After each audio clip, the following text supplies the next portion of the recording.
The service rate on paper warrants runs between 23 and 25%.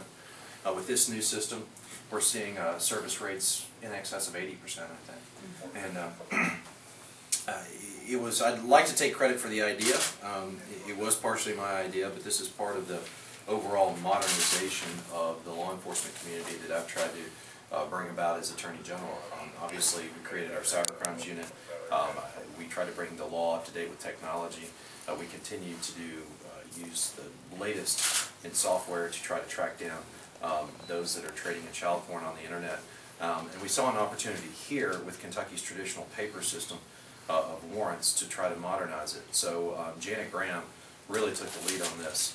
And in the middle of 2009, we applied for a stimulus grant for this new eWarrant system. The grant, which was written in great detail by Janet, will bring 100 rural counties online with electronic warrants. And we're announcing today that we're launching and getting up and running the 53rd District, which is obviously Shelby and Anderson and Spencer. Obviously, I want to reiterate something I think I said before. This is not political. We're starting tomorrow to kick off to make certain in Harrison County that particular circuit comes online as quickly as possible. The criteria for being a rural county and getting part of this is that you have to have 50,000 or fewer residents in your county. So 100 counties coming online with e-warrants. Over 80% service as of when it went live. So it's working. We're being efficient. We're not relying on the old paper system. We're not losing warrants. They're getting served at a much higher rate, and it's a great tool that if you have an outstanding bench warrant on someone in Shelby County, and perhaps that person's over in Anderson, you can literally get them. Counties, to actually confirm a warrant is good, if it's not in link, then you have to have the clerk tell you AOC says it's still good in their computer. Well, after 4:30 in most of these rural counties, those clerk's offices close. So it's always been a challenge if Jefferson County called up here and said, hey, we got so-and-so and we want to know if this warrant's good that you all got, then you had to go find a piece of paper to see if you could find it to start with. And then secondly, you were kind of like, okay, I think it's good, it says it's good, but AOC or something could have happened that it may not be good. So you found a lot of warrants weren't getting served. You couldn't confirm those type things for other agencies for their liability part. And I think with this system in, and just like if let's say Paducah police picked up somebody, if they were on the system yet, and when they do get on the system, say somebody that far away picks up somebody, they never have to make that call here. It will automatically be in link. That automatically means it is a good warrant.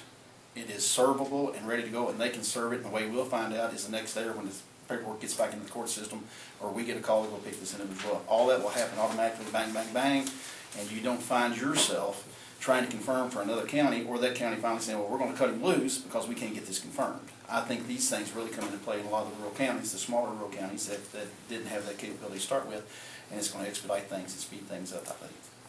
And I have 3 counties, and when we were dealing with paper warrants and things, paper complaints, we could only work on those and approve them possibly if we were actually physically in that county. Or a law enforcement officer, if it was an emergency, would have to drive it to us or possibly fax it. And I can just, from wherever I am, I can be at a PC, I can be at a laptop, I can do it on my phone. We can take care of that. We can take care of it in the middle of the night. What they've had to do in the past is call us, wake us up at 2 or 3 o'clock in the morning and say, I've got a warrant that I need you to sign tonight. It's important. Can we come by the house? And then, depending upon what county they were coming from, I'd have to wait up for them to get there and then sign it, etc. Now they can just call Judge Dutton or me and say, we have whoever's on call and say, we have a warrant that we need you to approve. It's important. We need to do this before tomorrow morning. And all we have to do is to pick up our phone or our laptop at home or our home computer or whatever. We can log on and go ahead and approve it and go back to work.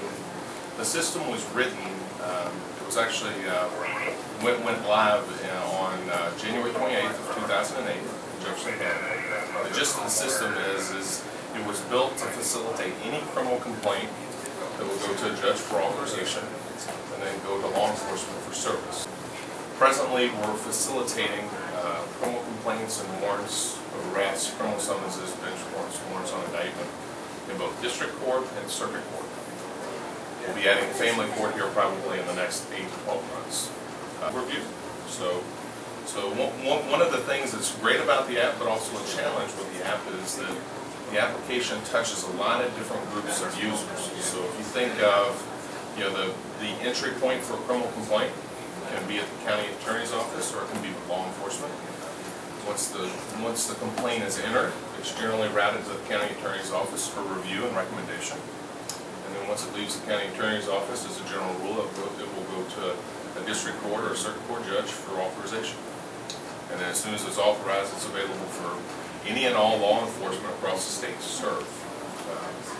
So one of the things that's nice about the system is we collect a lot of electronic information, and being that it's collected electronically, we can search on anything that's in the system. So the ones that have been served out of Shelby County, they're listed here, and we're looking for Buddy Stanley. So Buddy Stanley is right here. So I'm going to select on that complaint. And he was the first one served in Shelby County off of the electronic system. Yeah.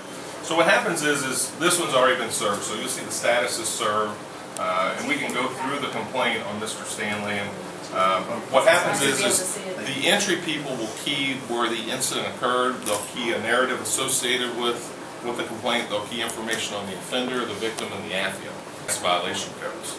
On this one, it was just one felony charge that they've entered. But we've had some served out here in Shelby County where there's been 10 or 12 felony charges that have been associated with a bench warrant that was in KY courts that we imported in.